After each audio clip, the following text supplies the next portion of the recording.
जीवन में कभी खुशी कभी गम है, तो राजनीतिक पार्टियों में कहीं खुशी कहीं गम है। कहाँ है खुशी और कहाँ है गम?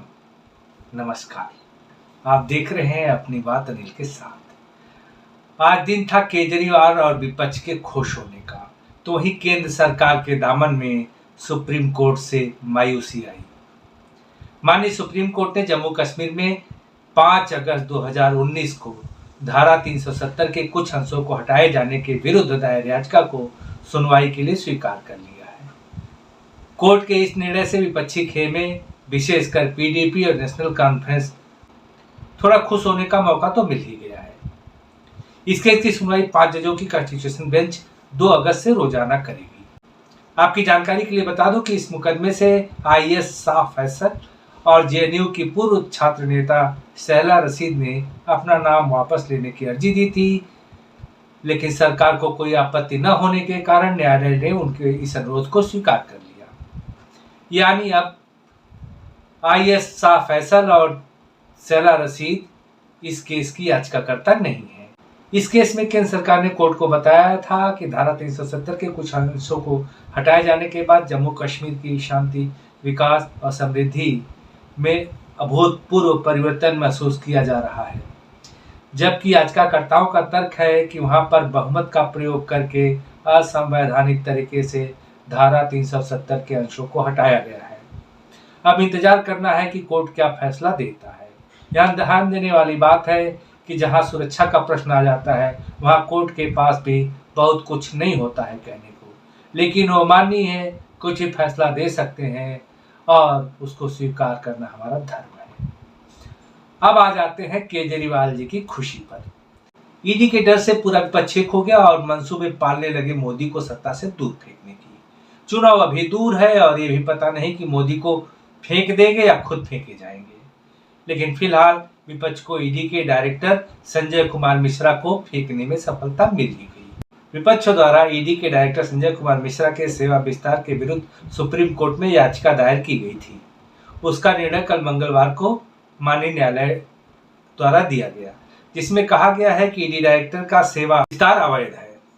अदालत ने कहा कि 17 नवंबर 2021 और 17 नवंबर 2022 को नोटिफिकेशन जारी करके सरकार 2 बार कार्यकाल बढ़ा चुकी है, जो अवैध है। अदालत ने यह भी कहा कि 2018 में संजय कुमार मिश्र को केवल 2 वर्षों के लिए नियुक्त किया गया था, क्योंकि उस समय उनकी उम्र 58 साल थी और 2 साल बाद वो 60 साल के हो जाते।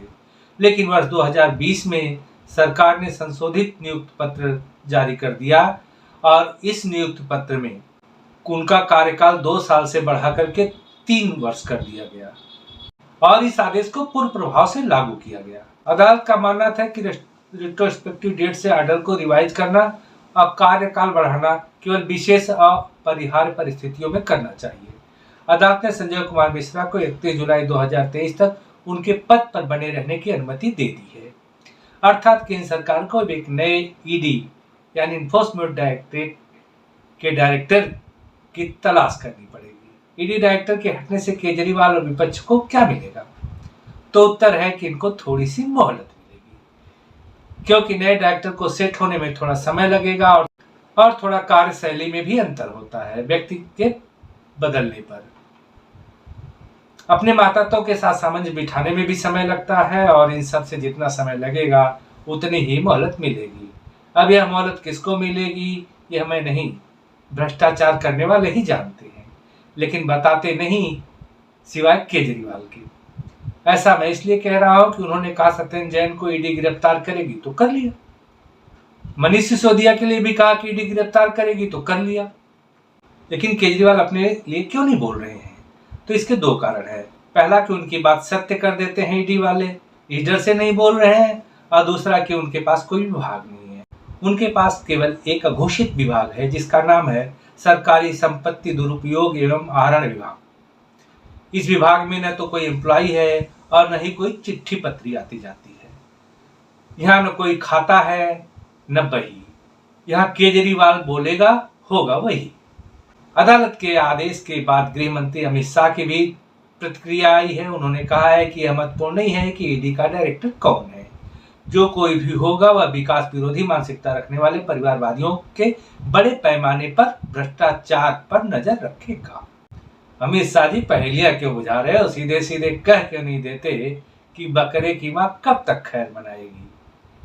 अब आप भी नजर डालिए लाइक वाली उंगली के निशान पर और जोर से टच कीजिए और वीडियो को शेयर कीजिए, चैनल को सब्सक्राइब कीजिए अगर अभी तक नहीं किया है तो।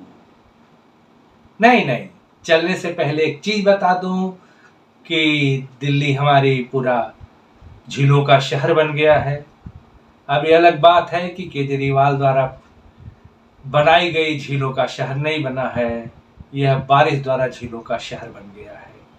क्यों?